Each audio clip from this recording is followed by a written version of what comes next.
Doctor Jaishankar ने अपना पैगाम भेजा है उस कॉन्फ्रेंस के अंदर, लेकिन पाकिस्तान को लगता है इस दफ़ा उन्होंने बुलाया ही नहीं है। They didn't invite Pakistan.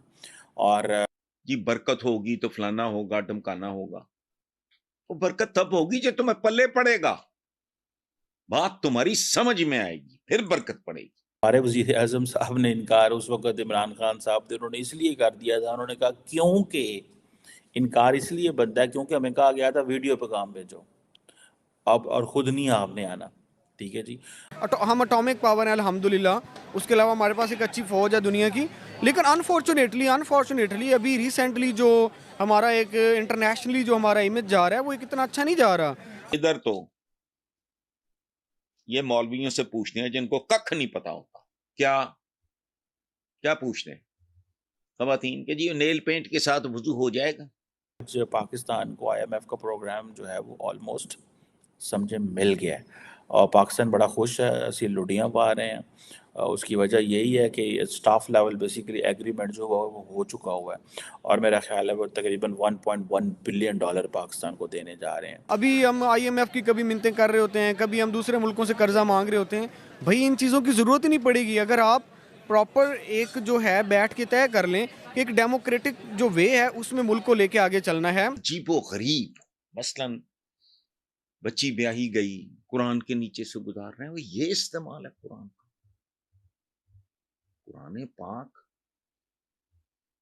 तो वो पता नहीं, आई डोंट नो ये क्या मेंटालिटी है। इंडिया पहले इन्वॉल्व था, अभी इन्वॉल्व नहीं है। नहीं, आपके ख्याल से इस टाइम कोई इन्वॉल्वमेंट नहीं है? अभी इंडिया का कोई तो फिर हम क्यों इल्जाम लगाते नजर आते हैं? हम लोगों को ऐसे हमें गलतफहमी है, इंडिया का कोई रोल नहीं है। जिस डिपार्टमेंट की जो डोमेन है उसमें रह के वो काम करे तो इंशाल्लाह पाकिस्तान तरक्की करेगा, क्योंकि पाकिस्तान में किसी चीज़ की कमी नहीं है, नेचुरल रिसोर्सेज यहाँ पे हैं। इसमें मैं देख रहा था डॉक्टर जयशंकर अपनी हिस्ट्री, कल्चर, अपने फोर फादर्स और उनको लेकर के बता रहे हैं कि जी डेमोक्रेसी जो है वो हमारे डीएनए के अंदर है और डेमोक्रेसी हमारे अंदर है और हम इसी के इंडिया का जो टारगेट है ना वो वर्ल्ड पावर बनने का, ठीक है। जिस तरह पहले अमेरिका था और जिस दौड़ में वो चाइना दौड़ है, ठीक है। उसने अपना वो ठाट पैदा करना है इस पूरे ग्लोब में।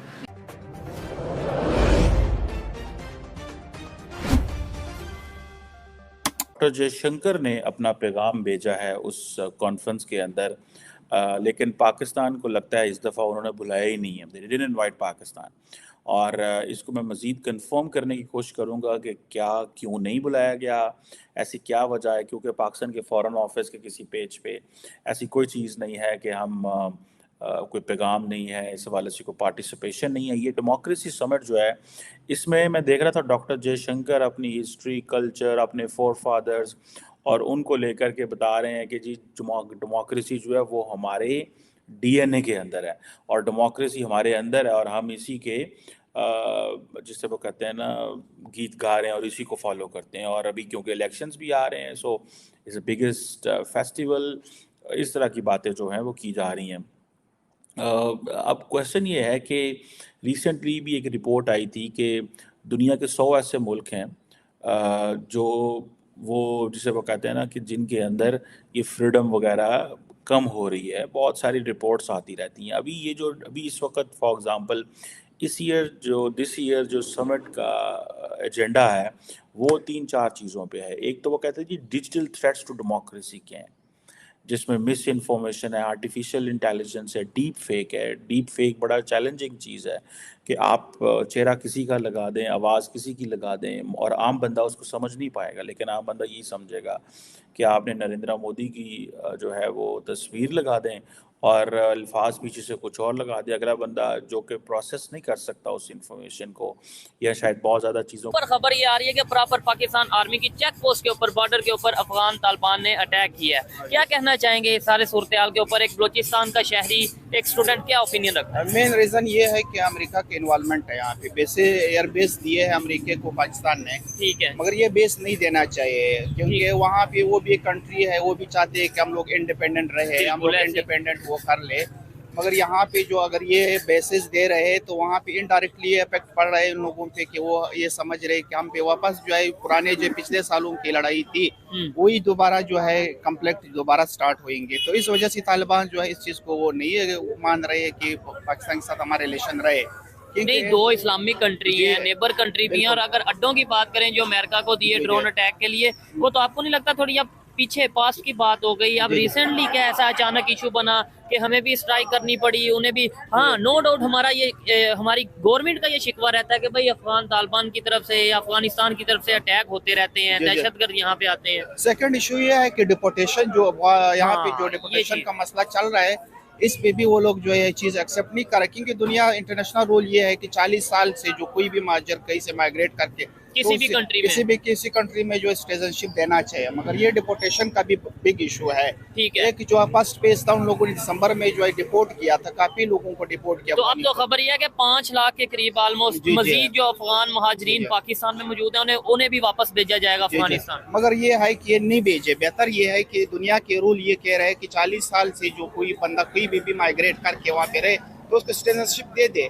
उसको वो दे दे, प्रॉपर डिपोर्ट ना करे। ठीक है, बल्कि अगर सिटीजनशिप की बात करें, इंडिया तो प्रॉपर ये एक्ट लेके आया है सीए के नाम से। उन्होंने बोला कि भाई ये 2014 से पहले जितने भी लोग इंडिया में जो माइग्रेट करके गए थे उनको सिटीजन हम देने वाले हैं, वो तो ये प्रॉपर एक्ट लेके आए हैं। बस इसी तरह हमारे जो कराची के महाजरीन है उनको तो वहाँ पे उन लोगों ने सेटल किया है। सब वहाँ के जो महाजरीन है, बंगाल के जो लोग आए थे, मशरकी बंगाल थे, मगरबी बंगाल के थे। और इम्पॉर्टेंट चीज़ ये भी है कि आज पाकिस्तान को IMF का प्रोग्राम जो है वो ऑलमोस्ट समझे मिल गया है और पाकिस्तान बड़ा खुश है, असली लुटियाँ पा रहे हैं।